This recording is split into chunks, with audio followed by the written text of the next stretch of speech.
This time of year, a good hoodie is absolutely essential, but it's tough to find one that will last through the season. That's why the American Giant Classic Full Zip Hoodie is made to last a lifetime, so you can count on it to bring you comfort and warmth year after year. Slate Magazine called it the greatest hoodie ever made, and from cotton to zipper, it's made right here in the USA. With timeless style, heavyweight fleece, a double-lined hood, and reinforced elbow patches, you can depend on it for years to come. Snag the hoodie that will bring you comfort for life, the American Giant Classic Full Zip, and save 20% off your first order at american-giant.com when you use code CLASSIC24 at checkout. That's 20% off your first order at american-giant.com, code CLASSIC24. This is a PSA, or public sock announcement. Experts have declared Bombas socks as the best way to warm up chilly feet. These pairs are super cushy, soft, and designed for maximum coziness. Plus, for every pair purchased, another pair will be donated, so someone in need of essential clothing can stay warm this winter. Go to bombas.com/listen and use code LISTEN for 20% off your first purchase. That's BOMBAS.com/listen and use code LISTEN at checkout. This message comes from Greenlight. Ready to start talking to your kids about financial literacy? Meet Greenlight, the debit card and money app that teaches kids and teens how to earn, save, spend wisely, and invest with your guardrails in place. With Greenlight, you can send money to kids quickly, set up chores, automate allowance, and keep an eye on your kids' spending with real-time notifications. Join millions of parents and kids building healthy financial habits together on Greenlight. Get started risk-free at greenlight.com/pod. The season's over, guys. Yeah. Basketball is done. We have the Eagles that have flown all the way from being number 14 preseason to the top of the SunBelt Conference standings. They're the regular season champs. They get the net. They get the trophy. And ironically, they clinched it on Texas State's home floor, winners of the past two seasons. But no, the Eagles snatch it away from them. So what is more surprising to you guys? That the Eagles, the Golden Eagles, went from like 6-27 or whatever they were last year to like 25-5, whatever they are this year. Winners of the SunBelt regular season. Is that more surprising, or is the fact that Texas State picked to finish second is playing in the play-in game Tuesday night? Southern Miss is more surprising to me. I think Texas State, got the preseason bump, benefit of the doubt where, yeah, we know your coach is good. We're going to give you the benefit of the doubt, even though we're not sure who your players are, to some degree. Southern Miss, to me, I thought they were going to turn it around. And by turn it around, I thought finish 500, like not do what they've done. This is unbelievable that they're where they are right now. They've got two players, top 10 in scoring in the SunBelt. They've just come out of nowhere. They didn't have any players make it to the preseason all SunBelt teams, all SunBelt 1, 2, or 3. Somebody just came out of the ashes and now are a regular season SunBelt champion. Is it a shame if they don't emerge from the conference tournament as a champion? Or is this championship bracket so stacked any one of 5 to 6 teams winning it would be a satisfying result? I don't think the winner of the SunBelt is on that side of the bracket, quite honestly. I think it's on the other side of the bracket where you could see Marshall, Old Dominion, or your Raging Cajuns making a run all the way to Monday for that 6:00 championship game that Shane is giving the pregame speech at, by the way. Is that true, Shane? Did the Daily News Record manage to get enough juice for you to do the opening remarks? Maybe in the media room. I don't know. All right, guys, we're going to cover this game as best we can. Let's go out and give it our all. Yeah. Shane, don't you agree that there's like 6 teams out there that can win it, and the SunBelt would be like, okay, we're good with that. We're good to have this representative in the SunBelt tournament, or in the in the NCAA tournament. I mean, I feel like if you got Keith Gill, to be perfectly honest, he would probably prefer it be one of the top 4 teams, because those guys in the top 100 of most metrics right now, they're going to get you in the 13 seed range, might have a chance to knock somebody off. You get much lower than that, then you're looking at, 15, 16 seeds, and you just don't have as much chance to get that money from playing in the second round. But I think you're right that it's legitimately 5, 6, maybe even 7 teams that are pretty tightly bunched as far as talent and capability, and any of them could win it.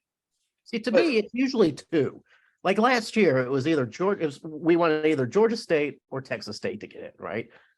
And then Georgia State managed to. Who went last year?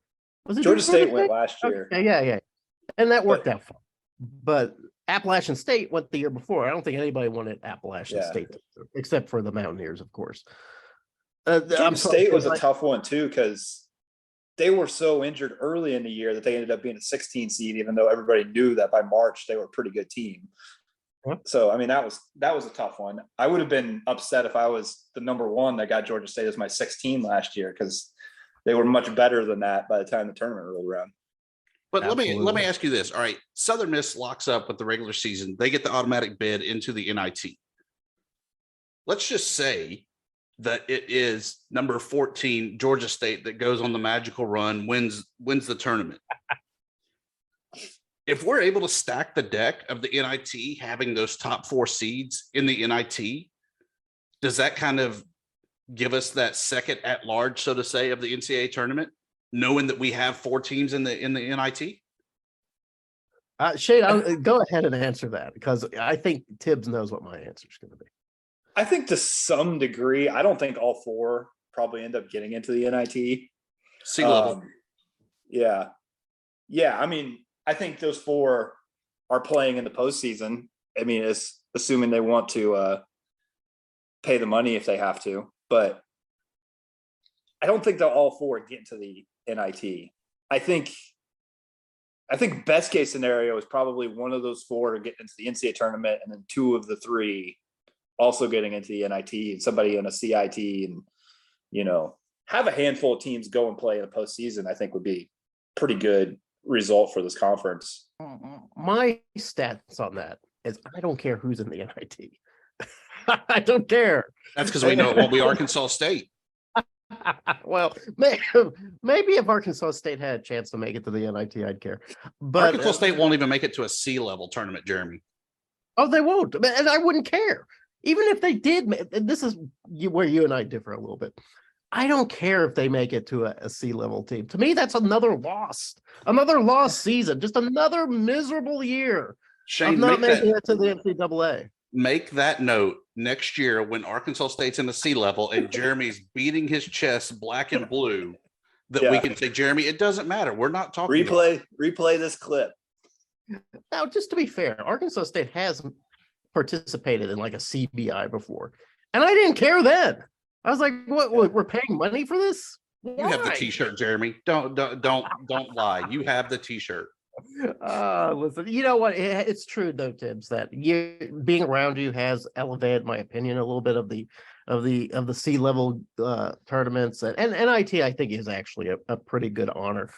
Although, quite frankly, if I'm the commissioner of the SunBelt, I really do want the very best team representing the SunBelt in the NCAA, the biggest stage, the biggest light. And right now that's Southern Miss, but it could be also 3 others. So I kind of see what you're saying, Tibbs.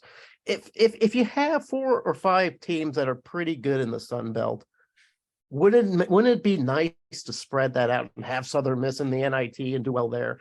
And then have like a Marshall or a James Madison or a Louisiana or somebody like that in the NCAA. I suddenly see, Tibbs, the genius of what you're trying to say. I always try to spit the lyrical genius flows. But let me ask you this. Obviously, I think we're all kind of in agreement that we want Southern Miss to win this tournament. I think that they're the best team at the right time coming into this tournament. Who's kind of your dark horse there, Shane, as you get ready to pack up and head to the Panhandle of Florida? Yeah, Shane, you're the expert because you're going to be there. My dark horse is South Alabama. I'll have that in print tomorrow, I think, those exact words. But yeah, I mean, even with their loss to Louisiana, a good Louisiana team that was playing for the number 2 seed. I still think they finished really strong. They've got a lot of talent. They're capable of beating just about anybody, especially if they're hitting threes. They've got their own 7-footer to match up with anybody's big guy. Yeah. I don't know if they're going to go all the way and win four straight, but I could definitely see them knocking off a couple of those teams we've talked about as the quote unquote favorites. Jeremy, who's your dark horse there? We're having Creg Stephenson on the show to talk a little bit about maybe South Alabama, what their chances are. You know what? Okay, so I've already done my article, Shane, on picking teams and doing a little research. And I found 4 teams in the Sun Belt who finished the season winning 8 of their 10 last games, right? It's James Madison, South Alabama, Southern Miss, and Old Dominion, which, if you remember, Old Dominion started the season off pretty bad, losing a home game to the Red Wolves, which Tibbs would say that was probably a very embarrassing finish for Old Dominion. I didn't think much of Old Dominion at all after that. And the Monarchs kind of limped around for the first half of the Sun Belt season. Came back, have now won 8 of their last 10. They have a hugely stingy defense, which I hate going back to the Mountaineers all the time, but that's how the Mountaineers end up getting through the tournament, was with a stingy defense. It wasn't their offense, it was their defense. Old Dominion could be that team. That's my kind of dark horse. You know, I love South Alabama. They're blowing people out. And South Alabama may be the smart dark horse pick. But I'm putting a little bit of money on Old Dominion this week. How about you, Tibbs? Who's that guy? So in honor of sports information director of the Raging Cajuns, Matt Sullivan, who has unofficially banned me from ever officially taking in a Cajuns game again, since they were 0-2 this year for football games that I was in attendance of. I'm not going to pick the Cajuns. I like the Cajuns. I think they're hot at the right time. Yeah. But I like the Thundering Herd. I think that they have kind of that swagger down the stretch. I think that also, if you look at it, they're probably going to have to face Old Dominion there in those in that quarterfinal game on Saturday. They're not going to let the Monarchs beat them twice in essentially the past week. So that game alone propels them into the semifinals. From there, it's a crapshoot. I still like the Herd, though, to make it all the way to Monday in the championship game. But Tibbs, if you have to pick a team that is just totally out of the left field, I mean, the Herd finished what, 3rd? Didn't the Herd finish 3rd? Yes. If you had to pick a bottom half team to make some kind of noise, not maybe necessarily to win, but maybe toss a few guys out, who would you pick? UL Most. I think losers of 7 straight, it would be the most ULM thing to go on a run and knock off Georgia Southern there on the second round games on Thursday, face the Cajuns. They had a decent showing against the Cajuns there at the Cajun Dome. Sure. Who knows? Maybe the Warhawks are able to surprise us. That is a solid dark horse pick. Shane, if you had to pick from the bottom of the half of the bucket, one team that would frighten you being a citizen of James Madison, you report on them. So James Madison's in good shape to do very well in the tournament. Who scares James Madison most from the bottom? So Georgia Southern, if they're 7th, do they count as being in the bottom half? They count as being in the bottom half. I think they do. I think they could win a couple games. They've beaten the good teams. Marshall needed a miraculous comeback in Huntington to avoid getting swept by Georgia Southern. Georgia Southern beat JMU in Statesboro. They've beaten some good teams. They're kind of hit or miss.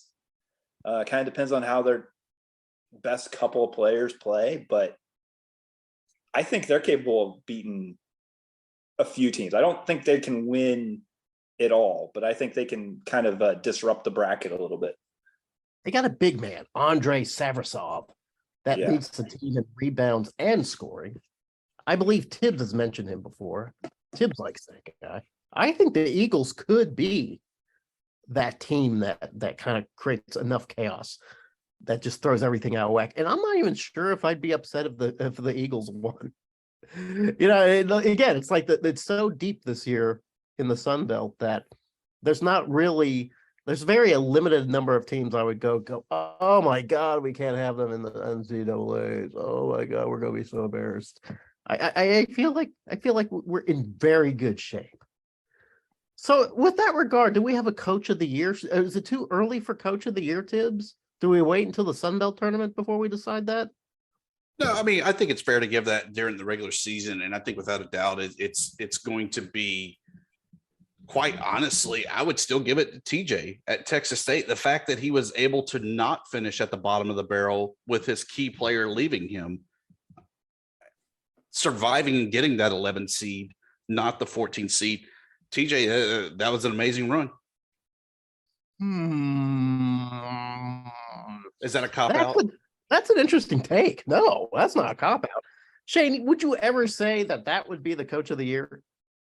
Coach wasn't Johnson? Who I had in mind. Wasn't for me either. I love Richard. I think they announced this tomorrow at some point. I think it's going to be, I would guess it'll be Jay Ladner. Like we talked about Southern Miss going from no expectations to winning it. Seems like the recipe for a coach of the year pick to me. Yeah. I mean, how do you not give Ladner the coach of the year pick? I mean, they were picked, I believe Southern Miss was picked 13th this year. Came out number 1. That's pretty good. On the women's side, I think to me, it's really a 3-horse show. I think that your semifinal is going to be James Madison and Troy on the top side of the bracket. The south side, Texas State. They were co-champions there with James Madison of the regular season. Yeah. They got a pretty easy path there to the Monday afternoon game to face pretty much the winner of the Troy James Madison contest.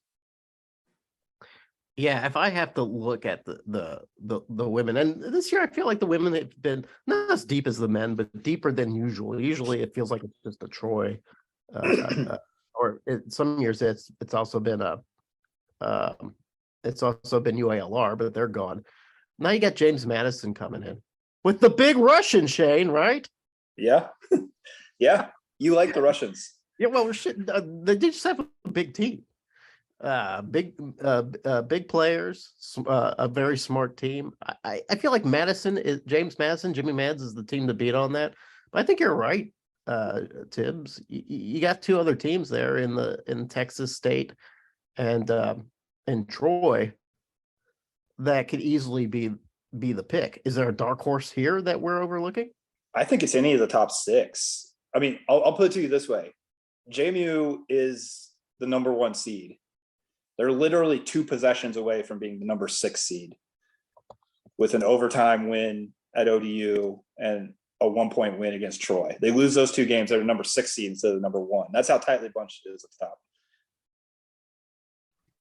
Any hope for my Arkansas State Red Wolves? Coming in pretty hot. Hope to win a game? Yes. Maybe a couple. Maybe get all the way there. What do you think? We'll see. Arkansas State women are really the only thing we feel comfortable in cheering right now. So I'll putting all my money on the Arkansas State women to win the NCAA tournament. But guys, speaking of tournaments, we're talking about the men a little bit, talking about who's dangerous. And that's actually a pretty good segue for our first guest, who is the most dangerous reporter in all of the Sun Belt. It's Creg Stephenson. How are you doing, Creg? Welcome to the show. Tell us, how the hell did the Jaguars get so hot the last half of the conference season? It's a great question, and I am so dangerous. I once killed a red wolf just to watch him die. Yes. Anyway, well done, sir. Thank you. I don't know. This team's always had this kind of talent. They just played well enough to lose a lot of the year before they got on their most recent streak, which was 5 in a row and 8 out of 9 before they ran into Louisiana the other night. They lost 4 in a row by a total of 13 points. So, they've been right there all year. This team could very easily be, 12-6. Thank you. They could very well be 12-6 or 13-5 rather than 9-9. And they haven't they haven't won a ton of close games. So it's not one of those. Well, a lot of teams say, well, look at all the games we lost by one possession. Yeah, but look at all the games you won by one possession. They really haven't had that a whole lot this year. So they've either blown people out or they've lost, fairly close games. And so again, I think that they've had the talent all year, but one thing they've been doing a lot lately is trying to get the ball in the post. And it's not just throwing into the big guy, Kevin Samuel. It's also the point guard, Isaiah Moore, who is maybe 6 feet tall, probably more like 5'11", who will dribble the ball into the post and, get to the basket. He's just a strong guy. And once he gets in there, he's hard to stop. And Owen White has really played well too, who's another transfer from the Division II level that has really started to hit the outside shot. He's probably their number one on-ball defender as well. Those 3 guys have been the real key in the last, 5 weeks now. Creg, last year, Tibbs and I went all in on the Jaguars. Well, and I know, we're a little bit snake bit. I mean, gunshot, yeah. Yeah, we didn't want to accept the Jags as a dangerous team this season. Even as they were blowing out like Southern Miss and ULM, it was like, no, we are not jumping on this bandwagon again. We're not going to do it. We're not going to get hurt again, Creg. But here we are. We're talking about the Jaguars again being in great position to do something big in this tournament and maybe make it into the NCAA. What's the difference between this team and last year's team that disappointed so much? Well, I think the biggest thing last year was their 2 best players got hurt in about the last, 3-4 weeks of the season. JJ Chandler and golly, they don't stay very long, and I can never remember people's names. Charles Manning from LSU, right. Both got hurt. I think Chandler broke his finger and Manning broke his foot, all like in the last 3 weeks of the season. And then when that happens, they got 32 points a game that are just gone. They just didn't have anybody that could score at the end of the year. I think that was a big part of it. The big Franklin, the big post guy, was pretty much all they had. And then he ended up transferring to Georgia Tech. So it's almost an entirely new roster this year, other than Tyrell Turbo Jones, who played a good bit down the stretch last year after breaking his foot early in the season and missing most of the year. So I do think they're better. I think they get to the rim better. They're a better rebounding team than they have been in a while. And they've got, 3 or 4 guys who can really shoot from the outside, so they don't have to count on one guy. So, but the best thing about, if I'm looking at this team going into the tournament, I think they got a really good draw on their side of the bracket. They are 6-3 versus the teams on their half of the bracket, as opposed to 3-6 against the teams on the other half. Louisiana is a terrible matchup for South Alabama because Jordan Brown can neutralize Kevin Samuel. And I would presume, even though they didn't play Marshall this year, so the one team they didn't play, I presume Marshall's the same way just because of their size. So, they actually match up really well with Southern Miss. They match up really well with Troy.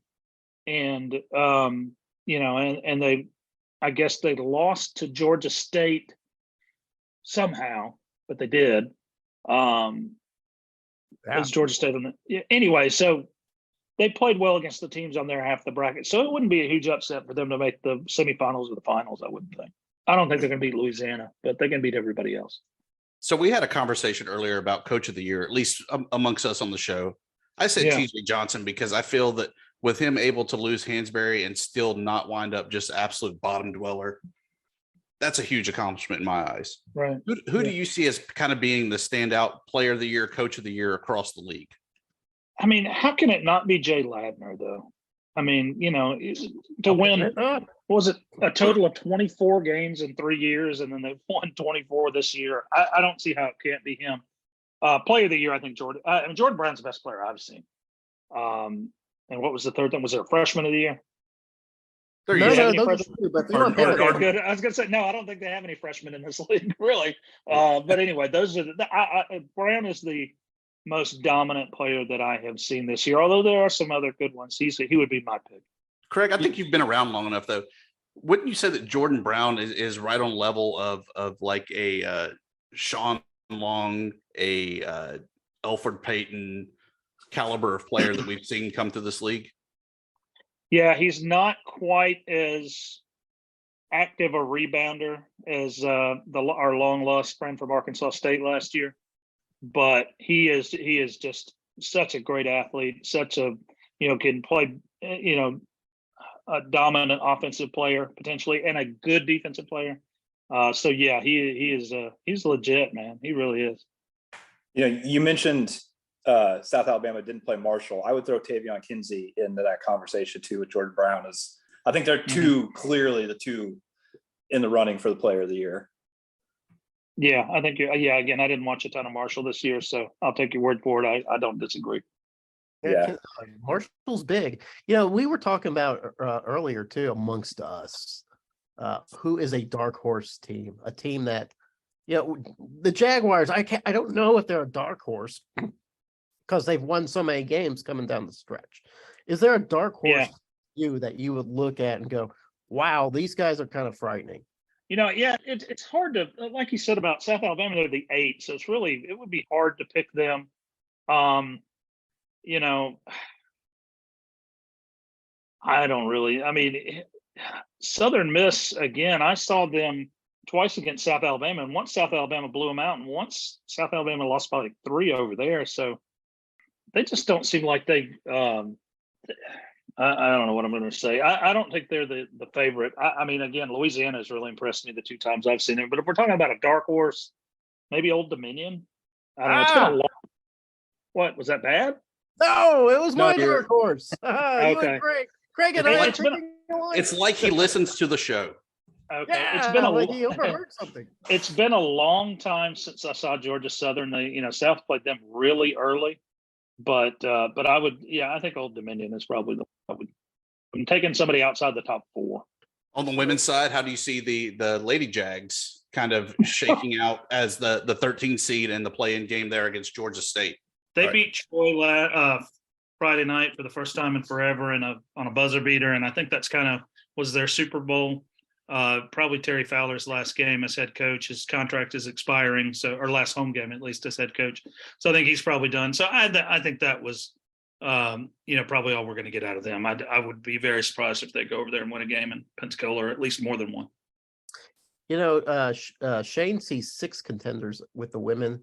Tibbs sees 3. Who do you see as rolling through that tournament? In all honesty, South Alabama is so bad, I have not paid attention to it. I mean, I'm being completely honest with you there. So your guess is as good as mine. I'll pick Troy just to be an in-state homer. How about that?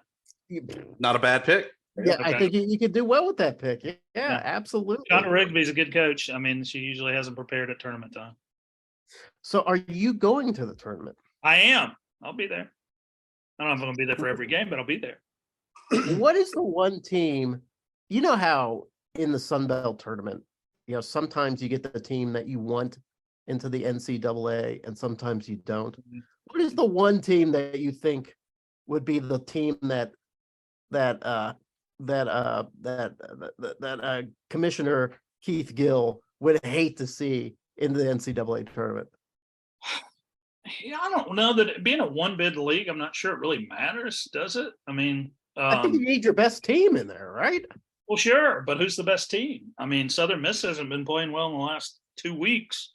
Who's the best team? I don't really know who the best team is. Marshall looked like they were about to lock it up, and they kind of gagged right at the end too. So I think as long as it's one of the top 3, I don't think there's an issue with any of that, and maybe the top 4 for that matter. I think it does matter just because, like you said, kind of the top 4. Because if let's say number 14 Georgia State goes on a run, oh yeah, of course, they're going to Dayton. I mean, let's just say it for what it is. They're going to Dayton. Yeah. Whereas a Southern Miss, a Cajuns, Marshall, they're probably going to get a 15, maybe 14, depending on how it shakes out, as high as a 13 seed. I think that's what we want because that gives you the better opportunity to get the win. However, if you do go to Dayton, you got a chance to win an NCAA tournament game, which how often does the SunBelt actually do that? That's what I was going to say. It counts as a win, and you get money for that. Yeah, going to Dayton's actually better than being a 15, like like absolutely a Georgia Southern or somebody might be. But yeah, go Panthers. 16s that doesn't go to Dayton. Yeah, I think the dream. I don't know if it's a dream scenario, but it would be, people in this state would love it, is if South Alabama or Troy were to win the thing and then get to play Alabama in Birmingham. I mean, they would love that. I don't know if the conference would love that, but I think the people in this state would love it. So we've been talking amongst ourselves. We always have like a spirited conversation about this certain topic. The conference winner, the regular season winner, goes to the NIT regardless, right? Right. Do we care about the NIT? I mean, is the NIT just something that happens, or is that good for the SunBelt to have maybe Southern Miss in the NIT, Right. and then an upset in the tournament to bring somebody else in there? If you get one game and you lose, probably not. You make a real run and actually maybe even go to New York, that would be cool. And of course, as somebody who covered 3 games in the basketball classic last year, I don't really envy anybody. That was the greatest tournament ever because you never knew who was playing. You didn't know when they were playing. Fresno State was the number 1 seed and could not host the championship game because there was a tractor pull in their arena. Oh my God! So they had to play at Coastal Carolina in the final, and then they crushed Coastal. But it's the NIT, I think, still has some cachet. Again, like especially if you make a run. The other ones, I mean, you're wasting everybody's time, I think. See, Jeremy, the magic of the sea-level tournament. You don't even know where you're playing, who you're playing. You just get the ball, you jump it, you go. Coaches like to say, too, well, we love to play in those tournaments because it gets our guys ready for next year and all that. Those guys are all transferring. Nobody's coming back next year. I mean, seriously, that's the way it is. And no program has really worked that transfer magic more than South Alabama, right? So you're probably not complaining. They've got 8 new guys every year. I mean, there literally are 3 guys on the roster this year that played a single minute last year. That is actually 4 if you count the walk on, but it's just the continuity is just I'm sure everybody at the mid-major level is feeling it, but man, it's just hard to get to know these guys because they're not here for very long.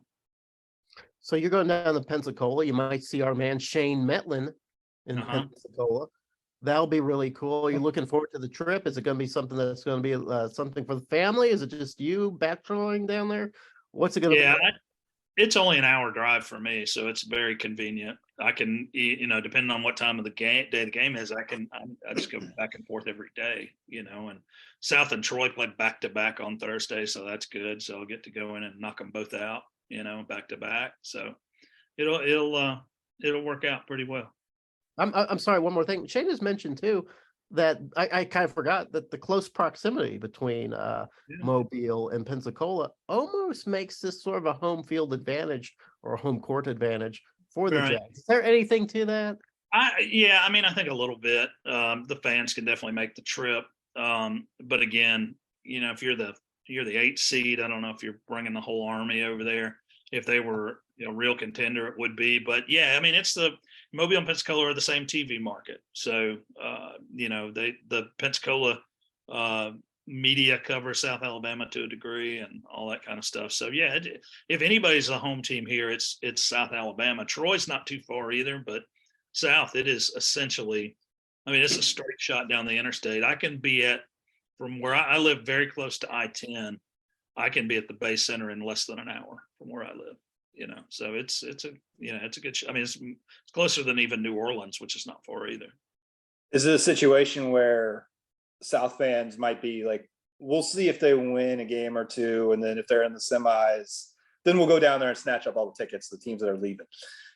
Yeah, I think that's probably true, especially with them playing 11:30 in their first game. I don't know how many people are gonna, try to take off work on Thursday, but if they get to Saturday, Sunday, then I think it'll be a pretty good presence. Creg, it's our first time to catch up with you since football season. Yeah. 10-3, a great year. It was. What do the Jags do this upcoming season early on? I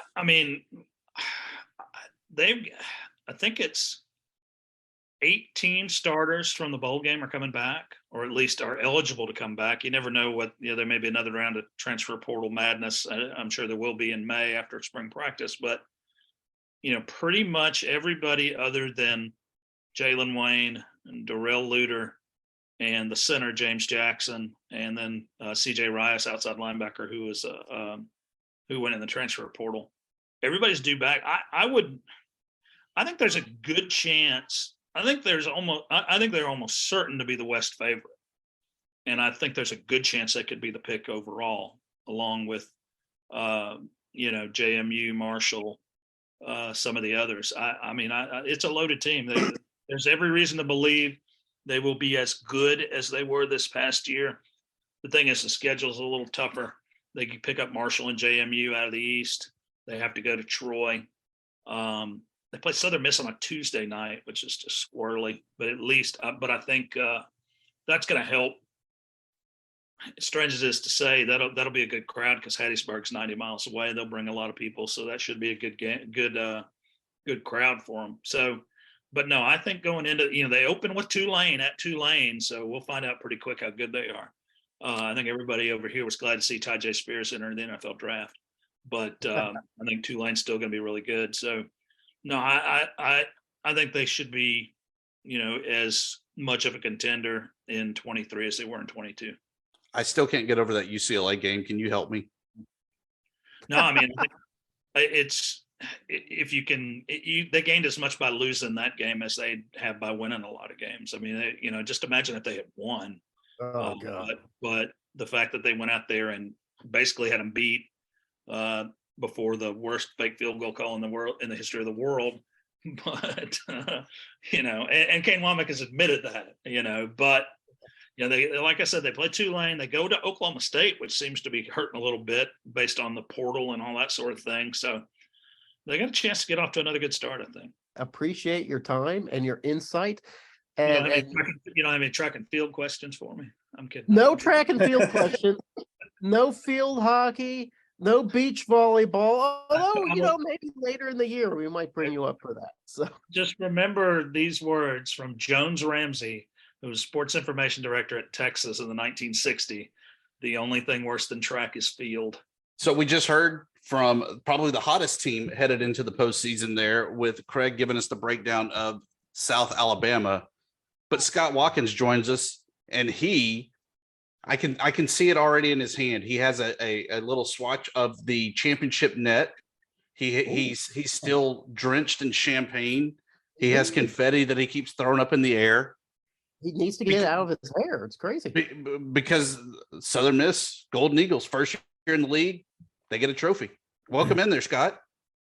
Thank you guys for having me. I missed all the confetti. I was in the press box at the baseball stadium watching a 13-5 blowout when the basketball games went final. So that doesn't make for a very good story. Sorry, we had to elaborate it a little bit better. Mm-hmm. It ruined our whole segue, Tibbs. Scott, how are you going to rescue this interview now? I didn't think that it was gonna ever be like a situation where I didn't need to be rescued. That's kind of that's how I approach every one of these. Well, allow me to help rescue you. How in the hell did the Golden Eagles go from, they're going to finish 13th on the season? They only won 7 games last year. How did they become the champions of the SunBelt? And not just like they came out and they looked kind of lucky at times. They really played excellent basketball. You got 2 guys that are playing top 10 in scoring wise. How did this happen? How did this turnaround happen? Yeah, we're way past luck. To me, there are 3 complete basketball teams in the SunBelt right now, and Southern Miss is one of them. It all started last summer when Jay Ladner was able to get assistant Juan Cardona on the staff. He had been trying to get him for a while, and Cardona brought not just an entirely brand new energy with his, he's a very defensive minded coach. And you'll see that on the stats when you look at Southern Miss this year. He also brought with him Felipe Hasse and Neftali Alvarez. who have completely changed the makeup of this basketball team. And then they brought in an Ole Miss transfer in Austin Crowley. Him and Hase are in my opinion, two of the three best players in the state of Mississippi this year. So that is kind of how it happened. You threw it in college basketball. These rosters these days are changing every year, almost entirely. And so that's essentially what happened under Ladner, and everybody clicked. Juan Cardona clicked. Everything just meshed almost from the jump, and it never went away. So that's kind of how it happened. It's I've never seen anything like it. They weren't just a 7-win team last year; they were an 8-win team the year before that, and they were a 9-win team the year before that. Head coaches don't usually get a fourth year after those 3 years. It's a good thing that Southern Miss gave Jay Ladner the rest of his contract. I guess that opens up the next question: is what happens with him now? I mean, is he going to get a long extension? Or are they waiting to see if there's any kind of fluke to this? Like, what happens with his contract now? Yeah, that's a great question. That's one that's been on my mind the last few days as we've prepared for the SunBelt basketball tournament here. I think that we're going to have an answer pretty soon. But I think long term is definitely. I don't think there's any way that Jeremy McClain looks at Southern Miss basketball this year and doesn't give Jay Ladner the 3, 4, 5, 6 years that whatever he's asking for, he's probably going to get. So as we head into the tournament, Southern Miss, I mean, like I said, raising the banner this year, but probably the best team or the hottest team coming into the tournament, South Alabama. Who do you see as kind of the dark horse that can make a run, or do you think that it's really one of the top 4 teams that just goes on it and gets to host the trophy on Monday night? I've looked at the bracket a few times, and I can't help shaking this weird feeling that Southern Miss should not have won the championship, the regular season title, because somehow they ended up with the toughest potential quarterfinal matchup of all 4 teams. They got the double bye. And that's ironic. It's weird. It's just a product of how the SunBelt shapes up every now and then. But yeah, South Alabama, to me, as I mentioned, there are 3 complete basketball teams. They're one of them. They have the best shot, I think, from going second round to final round. Nobody from the first round is going to make it to the quarterfinals, I don't think. South Alabama is not even a dark horse, but that's just where my mind is going. It can't be App State. Their offense cannot get hot to save its life. Cannot be Troy, same reasons, very good defensive team, but they're not going to get past James Madison. South Alabama is the cop-out answer, but they are the team to beat, I think, right now. So you've been very, we've been prying it out of you. You've mentioned that there are 3 complete teams. Southern Miss, you just revealed that South Alabama is the second. I got to ask, what's the third? It's Marshall. Marshall is the other one. I think the Thundarr and Herd are the most, maybe the most complete team, because statistically it's South Alabama, but I think that's a little skewed by a few very not close games that they have played in the last month or so. I think that week over week it's been Marshall. Marshall's been the most complete team. They've had some hiccups here and there, of course, the big one on Friday. Good thing for them, though, because now they get Old Dominion or Georgia State, Texas State. And that's infinitely better than what Southern Miss is going to have to deal with, regardless of what happens in the second round. So Marshall, I think, is probably the most complete team, followed by Southern Miss and South Alabama right there underneath. So, we talked about amongst ourselves, and then later with Creg Stephenson about some dark horses in the mix.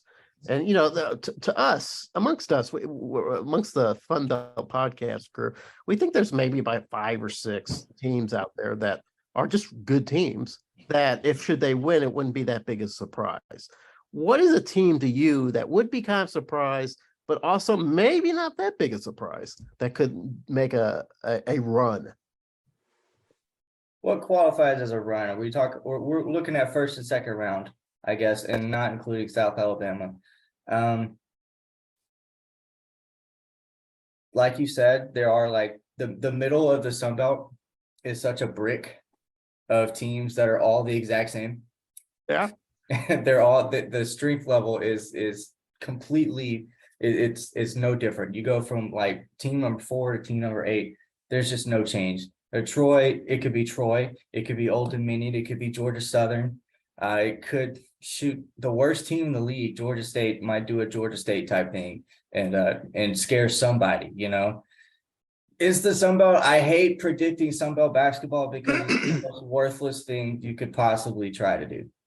There's too much entropy. There's nothing goes to plan. Nothing happens the way that you think it's going to happen. You write a script, you do pre-production, and it's just for nothing. It doesn't make any sense. I don't even know why we even bother with a SunBelt Media Day at the beginning of the season. It's who cares? So are you going to be at the tournament? I'll be there. I'll be there Saturday when the quarterfinals begin, and after the first and second rounds have already shaped up, and then I'll be there hopefully for the weekend, but we'll see. So jumping over to the women's side, what do you think of that side of the bracket? If the men's side was a complete crapshoot, the women's side, you might as well close your eyes and throw a dart at the wall and see what it hits. But there's no telling what's going to happen over there. I have never seen a league that was so tight at the top as the SunBelt women's were this year. Just insane. Oh, I told you, Jeremy, ULM, 14 seed to champion. They're going to do it. Why not? It's up for grabs. You might as well close your eyes and throw a dart and see who gets plucked. Well, we enjoy, as always, having the wonderful Scott Watkins on the show. Scott, save one of those clippings of the net for us. We'll Shane will pick it up from you at Pensacola. Absolutely. I got y'all. Where can we find you, Watkins? Scott Watkins TU is my Twitter account. I do not use Instagram. Please do not try to friend me on Facebook. And you can find all of our stuff on sunherald.com. So, Jeremy, we had our discussion with the hottest team probably coming into Pensacola with the South Alabama Jaguars, as well as the regular season champion Southern Miss Golden Eagles.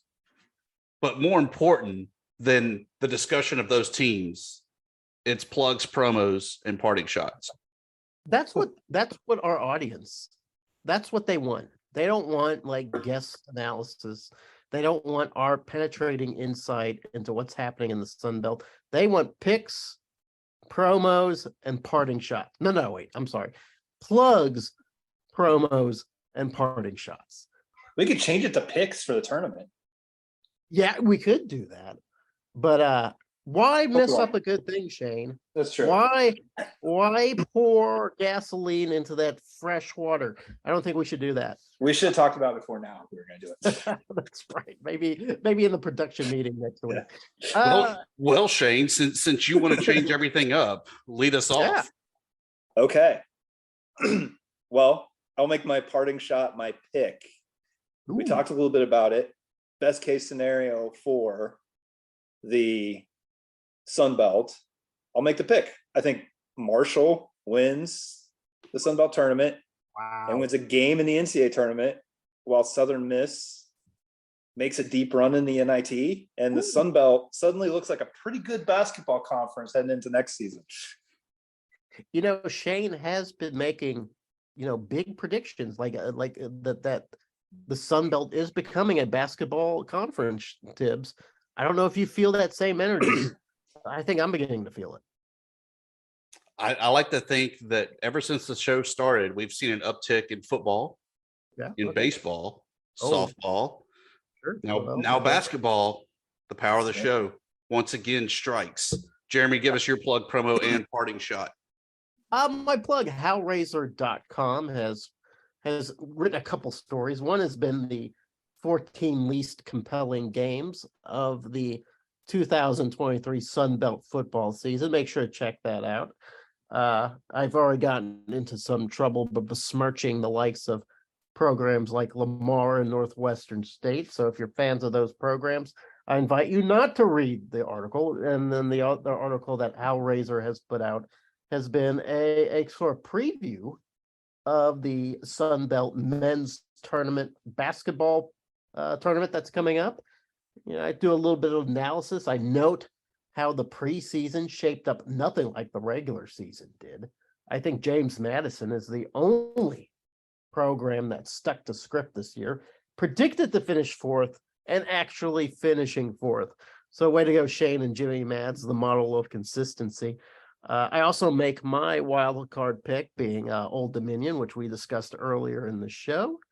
And I revealed that the hottest team of the bottom four, guys, the hottest team, my Red Wolves, winners of the last 2 or 3. So they're probably set to make a deep run. Peaking at the right time. Yes, absolutely. Slam dunk pick. Last minute subs before I give my plug promo parting shot. Congratulations, Jeremy. The Red Wolves sweep the men's and women's indoor track and field titles. Yes. ULM goes on the road to Mississippi State, number 24 Mississippi State, and picks up a huge Tuesday night win, 11-5. They then got drummed on Wednesday. Oh. The Cajuns got a 4-game sweep over Brigham Young at Cajun Field. Nice. Actually, it's not Cajun Field. I forget the name of their stadium. My apologies there, Dr. Magner. I forget what it is too, but it's not Cajun Field, no. Upcoming this week, we have Southern Miss against Mississippi State at a neutral site, Trustmark, which is the Braves AA Stadium. The Raging Cajuns travel to Lake Charles against McNeese State, a team that is usually the top of the Southland and NCAA tournament teams. South Alabama goes to Tulane, UAB and Troy face off in Birmingham. Next weekend is Dallas Baptist at Southern Miss, Georgia Southern at Central Florida. South Alabama hosts a round robin tournament against Pepperdine, Iowa, and Southern, the SWAC-tastic preseason pick. In addition to that, in softball, the Cajuns, 5-4 winners over LSU. Nice. James Madison beat the Smart Kids of Penn 8-0 and 7-5. Southern Miss down Yale 4-1, 7-1. SunBelt better than the Smart Kids. Well, I like to think of the SunBelt as the Ivy League. Quit giving the qualifier, Shane. Hey, JMU also beat up on NC State this weekend too. So it's not just the Smart Kids. No, that was my.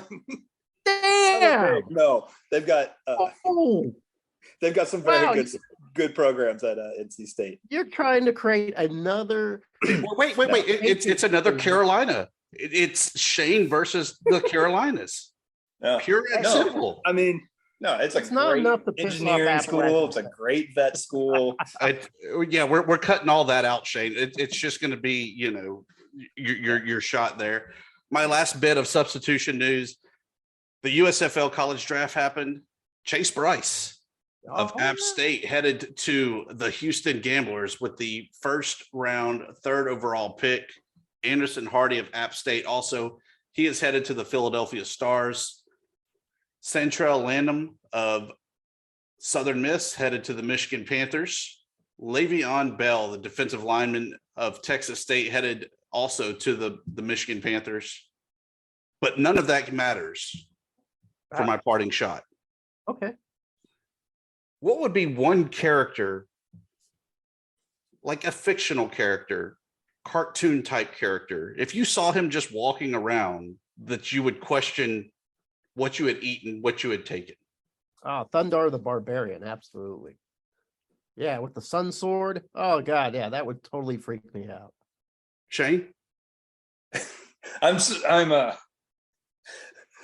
trying to process Jeremy's there. I don't even know what he's talking about. Thundarr. I don't know. Character. I don't know. Probably any cartoon character. If I saw any cartoon character out walking around, Yogi Bear or something like that, I'd probably wonder what I was on. So a talking bear. Yeah. So if you saw the Cookie Monster from Sesame Street, you would have to do a double or triple take, correct? Probably, yeah. Well, then we need to keep you away from the Santa Cruz Wharf in California, where police have continuously investigated a random guy walking around in a Cookie Monster outfit that, while they say is creepy, is not illegal, and police advised not to take pictures with him. Is this like that craze a few years ago where clowns were showing up all over the place? I was thinking that exactly. Yeah, I don't know, but I would freak out if a clown or the Cookie Monster showed up at my house, or Jeremy. You know what? The compunction, the to want to hand him some cookies just to watch him destroy a plate of them would be very great for me. It would be very hard for me not to do that. So now, where was Cookie Monster showing up? The Santa Cruz Wharf. That's a long way from here. Is there any way we can get Cookie Monster to Pensacola? Well, in years past, we would have had Big Red. He was like the swollen, bulbous version of Cookie Monster, Big Red. Yeah. No, but wouldn't it be good if Shane could get an exclusive interview with the Cookie Monster in Pensacola and maybe get his insight as to who is going to win the tournament? Or Gus. That would be great. That would make your career as a journalist, right? I mean, all the interviews you've had, all the accolades, all the writing awards you've received, to actually be able to interview the Santa Cruz Cookie Monster. That could be the top of your list. If there are any Sesame Street characters on the piers in Pensacola Beach, I will be. You guys will be the first to hear about it. Oh, I know we will. Oscar the Grouch, the Count, all those guys, they're available to be interviewed by Shane Mettlen in the Daily News Record. Yeah. Somehow we digress, but once again, it's the FunBelt Podcast, and that's what we do. Jeremy Harper of Hellraiser, Dusty Thibodeaux, Warhawk Report, Shane Mettlen of the Daily News Record, and we will update you from Pensacola for the SunBelt Conference tournament next week. This time of year, a good hoodie is absolutely essential. But these days, it's tough to find one that will last through the season. That's why the American Giant Classic Full Zip Hoodie is made to last a lifetime, so you can count on it to bring you comfort and warmth year after year. Slate Magazine called it the greatest hoodie ever made, and from cotton to zipper, it's made right here in the USA. It's crafted with timeless style, heavyweight fleece, a double-lined hood, and reinforced elbow patches, which means this hoodie can withstand any outing or adventure. It'll be your new favorite hoodie, and you can depend on it for years to come. Plus, buying from American Giant means supporting local communities of farmers, manufacturers, and more. This season, snag the hoodie that will bring you comfort for life, the American Giant Classic Full Zip, and save 20% off your first order at american-giant.com when you use code CLASSIC24 at checkout. That's 20% off your first order at american-giant.com, code CLASSIC24.